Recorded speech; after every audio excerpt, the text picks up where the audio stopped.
ආයිබෝවන් කියලා පිළිගන්නවා UD's Business YouTube channel එකත් එක්ක එකතු වෙලා ඉන්න ඔයාලා හැමදෙනාම. අද අපි කතා කරන්න යන්නේ withholding tax එක. එහෙම නැත්නම් රඳවා ගැනීමේ බද්ද වෙනස් වීමක් සම්බන්ධව. මේක ස්ථාවර තැන්පතු හිමියන්ට විශේෂයෙන්ම වැදගත් වෙනවා. හේතුව තමයි ස්ථාවර තැන්පතු සඳහා ලැබෙන පොලිය මත මේ බද්ද අය කිරීමක් සිදු වෙනවා. 2025 අප්‍රේල් 1 වෙනිදා සිට බලපැවැත්වෙන පරිදි ශ්‍රී ලංකාවේ රඳවා ගැනීමේ බදු ප්‍රතිපත්තිවල සැලකිය යුතු වෙනස්කම් කිහිපයක් ක්‍රියාත්මක කරලා තියෙනවා. පළවෙනි වෙනස්කම තමයි පොලි ආදායම මත withholding tax අනුපාතය වැඩි කරලා තියෙනවා. ඒ අනුව withholding tax එක 5% සිට 10% දක්වා දෙගුණයක් වෙලා තියෙනවා. මේ බැංකු තැන්පතු සහ අනිකුත් මූල්‍ය උපකරණ වලින් පොලිය උපයන සියලුම පුද්ගලයන්ට සහ ආයතන වලට බලපානවා. උදාහරණයක් ලෙස ස්ථාවර තැන්පතු පොලිය ලෙස රුපියල් 50000ක් ලැබෙන කෙනෙකුට කලින් withholding tax එක අය වුණේ රුපියල් 2500ක්. නමුත් නව withholding tax අනුපාතයට අනුව රුපියල් 5000ක මුදලක් බදු වශයෙන් අඩු වෙලා රුපියල් 45000ක මුදලක් තමයි අතට ලැබෙන්නේ. දෙවන වෙනස්කම තමයි ජ්‍යෙෂ්ඨ පුරවැසියන් සහ අඩු ආදායම්ලාභී පුද්ගලයන් withholding tax එකෙන් නිදහස් කරලා තියෙනවා.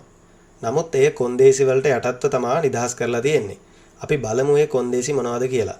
වාර්ෂික තක්සේරු කළ ආදායම රුපියල් මිලියන 1.8 නොඉක්මවන ජ්‍යෙෂ්ඨ පුරවැසියන් ඔවුන්ගේ තැන්පතු වලින් උපයන පොලිය මත රඳවා ගැනීමේ බද්දෙන් නිදහස් කරනවා.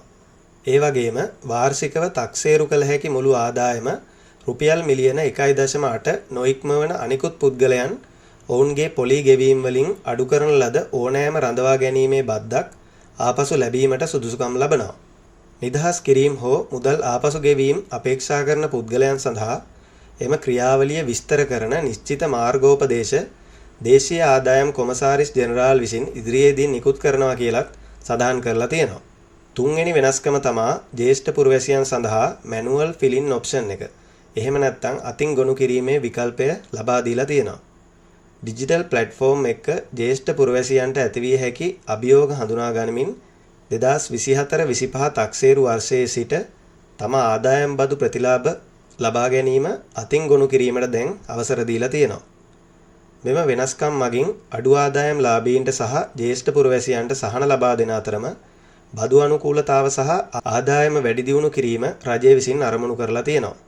ඉතින් මේ වගේ අලුත්ම මූල්‍ය තොරතුරු ගැන ඉක්මනින්ම දැනුවත් වෙන්න අවශ්‍ය නම් අපේ channel එක subscribe කරලා තියාගන්න.